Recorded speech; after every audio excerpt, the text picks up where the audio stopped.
Hermes, surnamed Trismegistus, or the thrice greatest intelligencer, from the Biographia Antiqua of Francis Barrett's The Magus, 1801. Hermes Trismegistus, who was the author of the Divine Pimander and some other books, lived some time before Moses. He received the name of Trismegistus, or Mercurius ter Maximus, that is, the thrice greatest intelligencer, because he was the first intelligencer who communicated celestial and divine knowledge to mankind by writing. He was reported to have been king of Egypt. Without a doubt, he was an Egyptian, nay, if you believe the Jews, even their Moses. And for the justification of this, they urge, first, his being well skilled in chemistry, nay, the first who communicated that art to the sons of men. Secondly, they urge the philosophic work, namely of rendering gold medicinal, or finally, of the art of making aurum potabile, and thirdly, of teaching the Kabbalah, which they said was shown him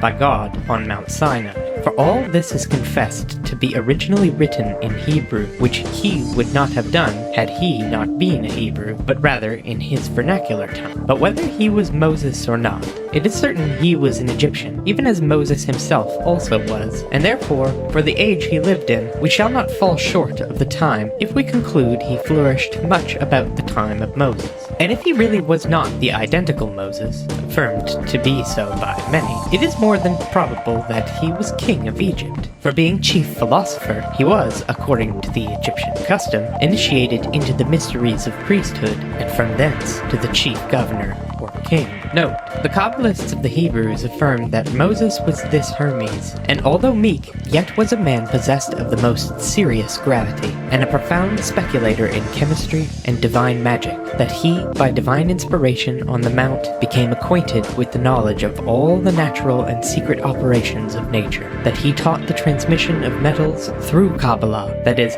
by oral tradition, to the Jews. He was called Ter Maximus, as having a perfect knowledge of all things contained in the world, as his Aureus, or golden tractate, and his divine Pimander shows, which things he divided into 3 kingdoms, namely animal, vegetable, and mineral, in the knowledge and comprehension of which 3 he excelled and transmitted to posterity in enigmas and symbols, the profound secrets of nature. Likewise, a true description of the philosopher's quintessence, or of universal elixir, which he made as the receptacle of all celestial and terrestrial virtues. The great secret of the philosophers he discoursed on, which was found engraven upon a smaragdine table in the valley of Ebron. Johannes Functius, in his chronology, says he lived in the time of Moses, 21 years before the law was given in the wilderness. Suda seems to confirm it by saying, Credo Mercurium Trismegistum sapientem Aegyptium floruisse ante Pharaonem. But this of Suda may be applied to several ages, for that Pharaoh was the general name of their kings, or possibly it might be intended before the name of Pharaoh was given to their kings, which, if so, he makes Trismegistus to exist 400 years before Moses, yea,